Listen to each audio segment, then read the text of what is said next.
Hello students, मैं doctor Gajendra पुरोहित और आज मैं आपके सामने स्टार्ट करने वाला हूं बेसल फंक्शन पे जो ऑर्थोगोनल प्रॉपर्टी होती है वो क्या होती है। इससे पहले मेरे जो पुराने वीडियोस हैं वो मैं यहां पे अपलोड कर चुका हूं, जिसके अंदर मैंने बेसल फंक्शन के अंदर आपको बताया था रिकरेंस रिलेशंस के प्रूफ बताए थे। देन उस पर बेस्ड मैंने इंपॉर्टेंट एग्जांपल्स आपके सामने लिए हैं। सो स्टूडेंट यहाँ पे आईटे 12 यहाँ पे जाके मेरे पुराने सभी वीडियोस आप देख सकते हैं, प्लस मेरे जो इंजीनियरिंग मैथमेटिक्स है, प्लस बीएससी आईएएस ऑप्शनल के लिए मैथमेटिक्स के जो इंपॉर्टेंट टॉपिक्स हैं, एंड देन गेट के लिए मैंने यहाँ पे बहुत अच्छा कंटेंट आपके लिए और आईआईटी जेम के लिए भी यहाँ पे अपलोड कर रखा है। और स्टूडेंट और भी जो वीडियोस है मैं आगे आपके लिए अपलोड करता आ रहा हूँ और करता रहूँगा। और एक और चीज़ बताना चाहता हूँ कि जितने भी मेरे वीडियोस यहाँ पे अपलोडेड है इन पे बेस्ड जितने भी एमसीक्यूज हैं जो एग्जाम में इंपॉर्टेंट है लाइक कॉम्पिटेटिव एग्जाम में, उसके लिए भी मैं अभी जून जुलाई अगस्त में इसके ऊपर बहुत अच्छे वीडियोस लेके आने वाला हूँ। सो स्टूडेंट देखिए यहाँ पे जो ऑर्थोगोनल प्रॉपर्टी है वो क्या होती है और कैसे हम यहाँ पे इसको प्रूव करते हैं। सो ये orthogonal property for the Bessel function ये बोलती है, इसका स्टेटमेंट है if alpha and beta are the distinct root of the JNX. ये जेएनएक्स क्या होता है? बेसल फंक्शन होता है, राइट। आप यहाँ पे जाके मेरे आईटेप में जाके आप देख सकते हैं मेरा स्टार्टिंग वीडियो, वहां मैंने आप जेएनएक्स के बारे में बताया था कि ये होता क्या है।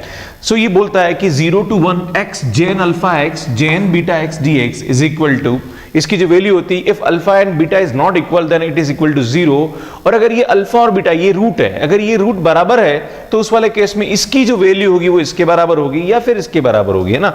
ये दोनों लाइक इससे ये निकलता है। सो इसके बराबर होता है। एक चीज मैं आपको बता दूं कि अल्फा और बीटा इसके रूट है, तो यहां पे एक रिजल्ट आएगा जेन अल्फा एंड जेन बीटा, इसकी वैल्यू क्या होती है? 0, क्योंकि रूट है तो उसको क्या करेगा वो सेटिस्फाई करेगा, मतलब इसको क्या करेगा ये 0 करेगा, है ना। तो ये यूज में आने वाला है, तो इसको मैं साइड में लिख के रख लेता हूं सो दैट कि आपको आगे ये पे क्या आएगा, काम आएगा, राइट। सो ये देखिए इसका प्रूफ देखिए, we know that the J n alpha x is the solution of equation. Like हमारे पास जो बेसल इक्वेशन होती है वो होती है x square d2y by dx square plus x dy by dx plus x square minus n square y is equal to 0। तो वो जेन x होता है ना। अगर यहाँ लैम्बडा आ जाएगा तो यहाँ पे लैम्बडा स्क्वायर एक्स स्क्वायर आ जाएगा, ध्यान रखने की जरूरत है, राइट।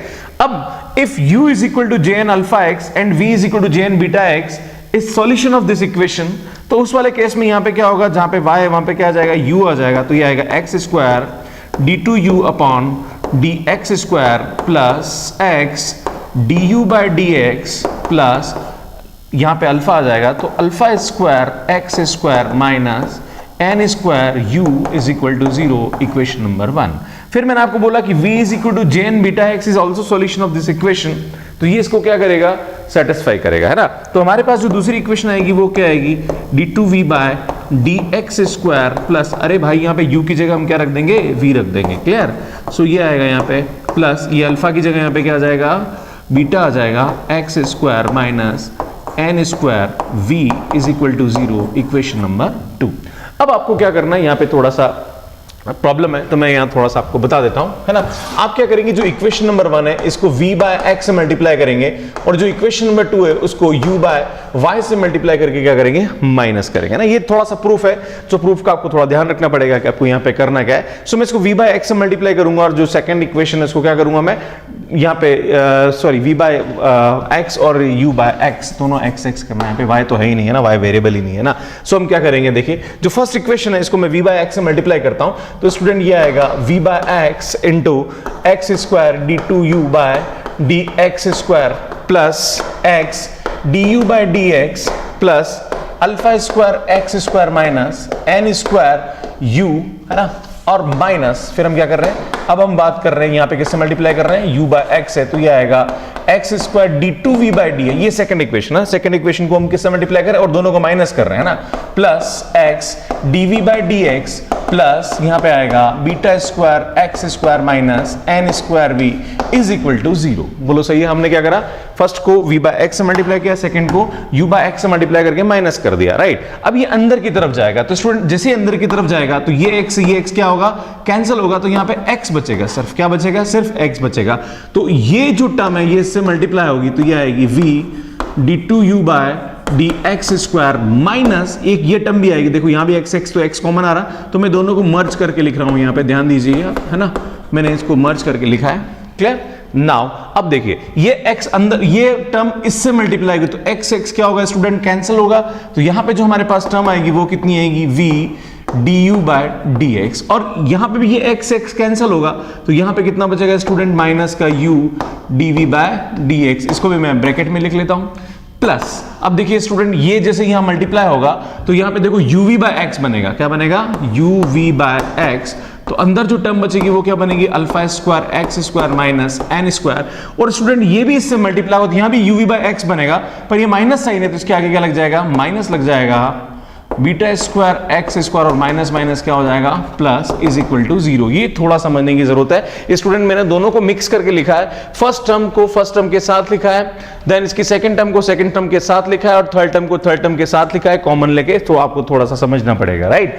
अब हम क्या करेंगे, यहाँ पे थोड़ा सा आपको समझने की जरूरत है, ये जो दोनों टर्म है इन दोनों टर्म को मैं मर्ज करके लिखूंगा, है ना। तो मैं यहाँ पे क्या करने वाला हूं, ध्यान दीजिए, मैं यहाँ लिखूंगा d by d x of x, then ये आएगा आपके पास v du by d x minus u dv by d x, है ना।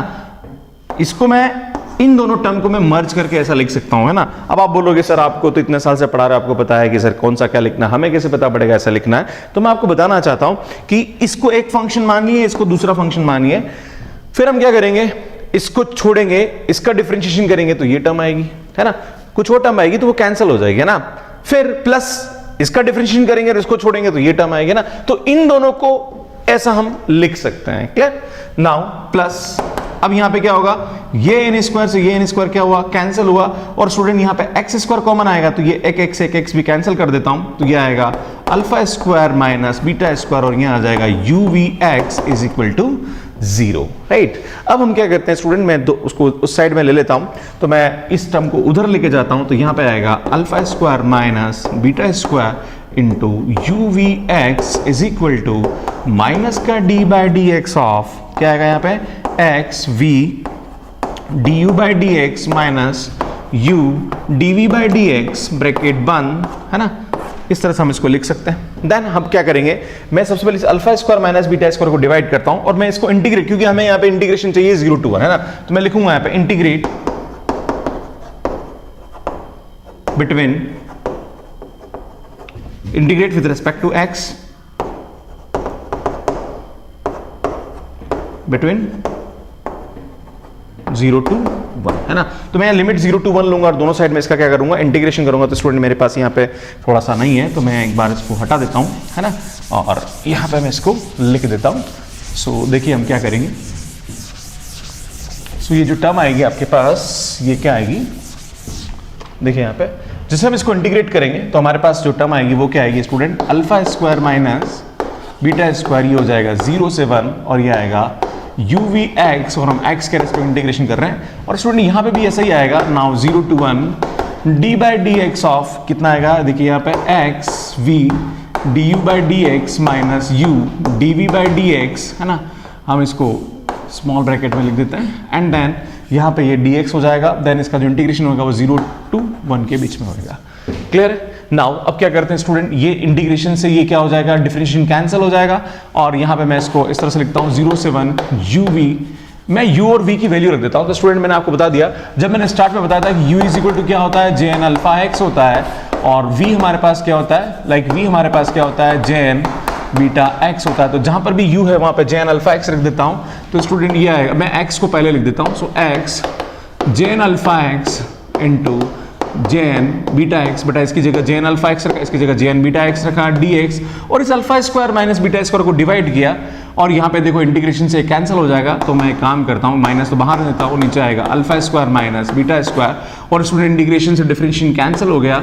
सो यहाँ पे आएगा ये v du by d x minus u dv by d x, और लिमिट आ जाएगी 0 to 1। कोई प्रॉब्लम यहाँ पे। सो अब नेक्स्ट आगे क्या करते हैं, अब स्टूडेंट यहाँ पे du बाई डी एक्स की वैल्यू चाहिए, तो मैं इसको डिफरेंशिएशन करूंगा, है ना। मैं इसका du बाई डी एक्स निकालूंगा, तो कितना आएगा, देखो ये आएगा jn डैश अल्फा x, और अल्फा आगे की तरफ आ जाएगा। इस टाइप से हम इसका dv बाई डी एक्स निकालेंगे, तो स्टूडेंट यहाँ आएगा beta jn dash beta x, तो ये सब वैल्यू उठा के हम यहाँ रखने वाले हैं। सो देखिए आप यहाँ पे क्या होगा, 0 to 1 x jn alpha x jn beta x into d x is equal to minus का 1 upon alpha square minus beta square. Student ये x एज इट इज रहने दीजिए, है ना। देन यहाँ पे हम वैल्यू रखेंगे, तो v की वैल्यू तो jn क्या आएगा, यहाँ पे अल्फा x आएगी, देन इसकी वैल्यू आएगी alpha jn dash alpha x, sorry ये बीटा है, बिकॉज v की वैल्यू बीटा है ना, माइनस इसकी वैल्यू आएगी आपके पास u की वैल्यू आएगी J n alpha X into beta J n dash beta X limit 0 to 1 है ना। लिमिट क्या आएगी यहाँ पे 0 to 1 आएगा ना। तो एक्चुअली मैं इसको थोड़ा सा ऐसे लिख देता हूँ, कोई तकलीफ यहाँ पे है ना। नाउ अब इसकी हम लिमिट पुट करेंगे है ना। तो देखिए आप यहाँ पे 0 to 1 x J n alpha x J n beta x into d x student minus का 1 upon alpha square minus beta square, और यहाँ लिमिट रखेंगे। सबसे पहले हम 1 रखेंगे, जैसे ही 1 रखेंगे तो ये क्या हो जाएगा, यहाँ 1 रखेंगे तो 1 हो जाएगा जे एन बीटा, और ये अल्फा में थोड़ा आगे लिख देता हूँ सो दैट ठीक रहेगा यहाँ पे है ना, और J n dash alpha minus यहाँ पे ये बीटा आगे लिख देता हूँ, और ये आएगा J n alpha J n dash beta, right है ना। मैंने इसको ऐसा लिख दिया। अब स्टूडेंट देखिए यहाँ पे जब 0 रखेंगे तो जैसे 0 रखेंगे तो पूरी टर्म क्या हो जाएगी 0 हो जाएगी।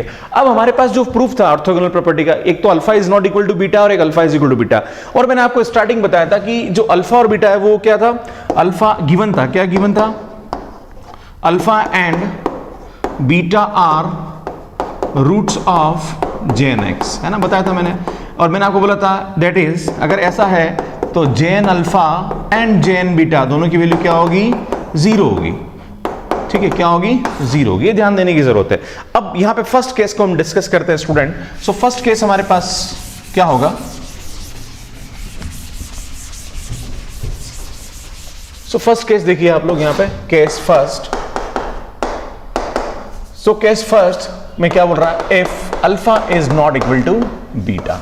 अगर alpha is not equal to beta है तो स्टूडेंट क्या होगा 0 to 1 x J n alpha x J n beta x into d x is equal to student ये आएगा नीचे 1 upon alpha square minus beta square. पर हमने यहां बता रखा कि जे एन अल्फा और जे एन बीटा दोनों क्या 0 है, मतलब ये भी 0 है और ये भी क्या है 0 है। तो जैसे ये 0 रखेंगे तो यहां से ऊपर वैल्यू क्या आ जाएगी 0 माइनस 0 that is equal to 0। So जैसे alpha is not equal to beta होता है तब इसकी वैल्यू किसके बराबर होती है 0 के बराबर होती है। अब बात आती है कि जब अल्फा बीटा के बराबर है तो उस वाले केस में हमारा जो प्रूफ है वो अलग आता है। तो मैं आपको थोड़ा सा बताता हूं कि कैसे हम इसको यहां पे प्रूव करेंगे। सो स्टूडेंट यहां पे हम नेक्स्ट सेकंड केस डिस्कस करेंगे कि if alpha is equal to beta, that is case second, if alpha is equal to beta. जैसे हम alpha is equal to beta रखेंगे तो वैसे मैं आपको बता दूं स्टूडेंट ये हमारे पास क्या होता है इक्वेशन होती है, ध्यान देने की जरूरत है। अब मैंने आपको बताया था कि ये जेन एक्स और जेन अल्फा और जेन बीटा दोनों क्या 0 है, मतलब ये भी 0 और ये भी 0, तो ऊपर तो 0 बन गया। और स्टूडेंट अल्फा और बीटा दोनों बराबर है तो अल्फा स्क्वायर माइनस बीटा की जगह भी हम अल्फा रख देंगे तो alpha square minus alpha square नीचे भी क्या बन जाएगा 0 बन जाएगा। तो ये 0/0 बन जाएगा है ना, मतलब क्या बनेगा इस केस में क्या बनेगा ये 0/0 बनेगा। और जब भी 0/0 बनता है तो हम यहाँ पे क्या करते हैं डीएल हॉस्पिटल लगाते हैं ना। तो मैं इस लाइन को वापस यहाँ लिख देता हूँ सो देट कि आपको समझ में आए, x J n alpha x J n beta x d x is equal to, मैं इसको थोड़ा सा लिख देता हूँ यहाँ पे 1 upon alpha square minus beta square, और मैं इसको लिख रहा हूँ यहाँ पे ये आएगा अल्फा जेन beta J n dash alpha minus beta जेन अल्फा जेन डैश बीटा है ना, ये हमारे पास दे रखा है। और जब भी हम यहाँ पे alpha is equal to beta होगा तो नीचे 0 हो जाएगा और यहाँ पे जेन अल्फा और जेन बीटा भी 0 है। सो ये 0/0 हो रहा है। और जब भी 0/0 होता है तो हम वहां पे क्या लगाते हैं डीएल हॉस्पिटल लगाते हैं। तो स्टूडेंट डीएल हॉस्पिटल के बारे में थोड़ा सा मैं आपको आइडिया दे देता हूँ कि अगर हमारे पास लिमिट x टेंड्स टू 1 दे रखा है और यहाँ पे दे रखा है x minus 1 upon x square minus 1, तो इसका मतलब ये हुआ कि हम इसको x अगर ये 0/0 होता है तो हम क्या करते हैं इसको अगर हम सॉल्व करेंगे तो क्या आएगा यहाँ पे लिमिट x टेंड्स टू 1, इसको डिफरेंशिएट करेंगे x के रिस्पेक्ट में तो यहाँ पे आएगा 1 और नीचे आएगा 2x और फिर x की जगह 1 रखते तो यहाँ से इसका आंसर कितना आता है 1/2। तो ये थोड़ा ध्यान देने की जरूरत है। तो अभी यहाँ पे alpha is equal to beta है तो हम यहाँ पे क्या करेंगे लिमिट लेंगे है ना। तो मैं इसका लिमिट लूंगा limit alpha tends to beta. हम बोल रहे हैं कि भैया ठीक है अल्फा बीटा के बराबर है, इसका मतलब अल्फा किस पे जा रहा है बीटा पे जा रहा है। अब ध्यान देने की जरूरत है कि अल्फा बीटा पे जा रहा है तो चेंज कौन हो रहा है? अल्फा चेंज हो रहा है, बीटा चेंज नहीं हो रहा। बीटा तो कांस्टेंट है, बीटा कांस्टेंट है, इसका मतलब यहां पे क्या होगा, अगर ये बीटा कांस्टेंट है तो जेन बीटा की वैल्यू क्या होगी? 0 होगी। ये ध्यान देने की जरूरत है, अल्फा चेंज हो रहा है, बीटा चेंज नहीं हो रहा है। बीटा चेंज नहीं हो रहा है, इसका मतलब जेन बीटा की वैल्यू क्या होगी? 0 होगी। और जेन बीटा की वैल्यू 0 होगी, इसका मतलब ये क्या हो जाएगा हमारे पास? 0 होगा। और स्टूडेंट हमारा ये अल्फा चेंज हो रहा है, तो यहां पे डीएल हॉस्पिटल में अल्फा के रेस्पेक्ट में डिफरेंशिएशन होगा। ध्यान देने की जरूरत है, किसके रेस्पेक्ट में डिफरेंशिएशन होगा? अल्फा के रेस्पेक्ट में, है ना। तो यहां पे देखिए आप क्या करेंगे, है ना। तो सबसे पहले तो मैं आपको बता दूं, जेन बीटा को हम क्या कर देंगे? 0 पुट कर देंगे, तो ये हमारा पूरा क्या हो जाएगा? 0 हो जाएगा। बचेगा सिर्फ हमारे पास ये, और ये हम अल्फा के रेस्पेक्ट में कर रहे हैं। लाइक यहां पे मैंने x की लिमिट लग रही थी, तो x के रेस्पेक्ट में डिफरेंशिएशन किया, तो यहां पे अल्फा चेंज हो रहा है, तो हम अल्फा के रेस्पेक्ट में डिफरेंशिएशन करेंगे। तो स्टूडेंट ये माइनस तो यहां पे हम रहने देते हैं, ये जो ऊपर वाली टर्म ये तो 0 हो गई, बिकॉज जेन बीटा 0 हो जाएगा।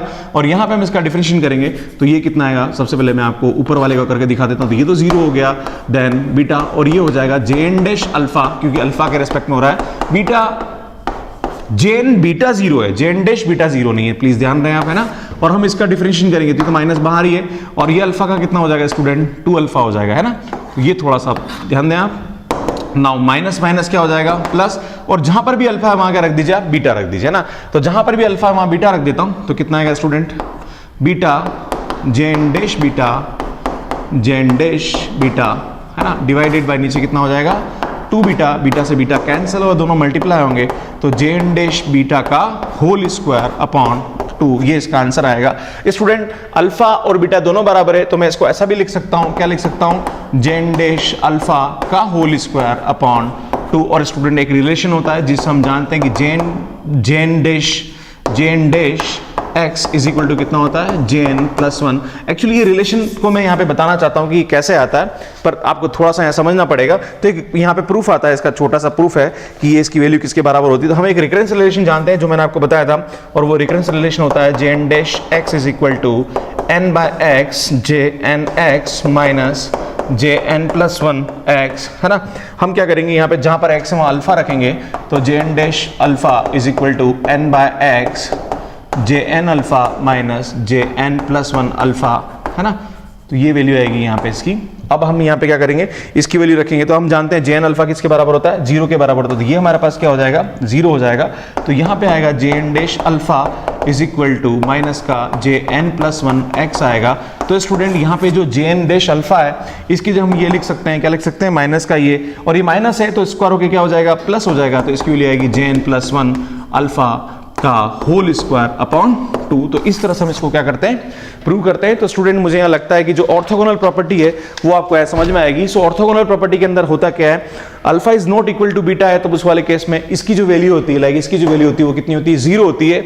और जब alpha is equal to beta होता है उस वाले केस में 0 बाय 0 होता है। तो यहाँ पे डीएल हॉस्पिटल का कंसेप्ट हम इसको यहाँ पे क्या करते हैं? प्रूव करते हैं। सो स्टूडेंट इसके बाद मैं आपके सामने लेके आने वाला हूँ जो लीजेंड्रे है उसका रिकरेंस रिलेशन के 2-3 क्वेश्चन आपके सामने प्रूव करूंगा। फिर उसके बाद लीजेंड्रे की orthogonal property and then Rodrigues formula हम यहाँ पे प्रूव करेंगे। उसके बाद बहुत ही जल्दी मैं आपके सामने partial differential equation with constant coefficient पे मैं आपके सामने अच्छे से वीडियोस लेके आने वाला हूं। So student thank you so much for watching my videos. Last में यहाँ पे प्लेलिस्ट आ रही है, आप प्लीज मेरी प्लेलिस्ट को देख सकते हैं और यहाँ पे जाके आप मुझे सब्सक्राइब कर सकते हैं। Thank you so much for watching my videos. Thank you.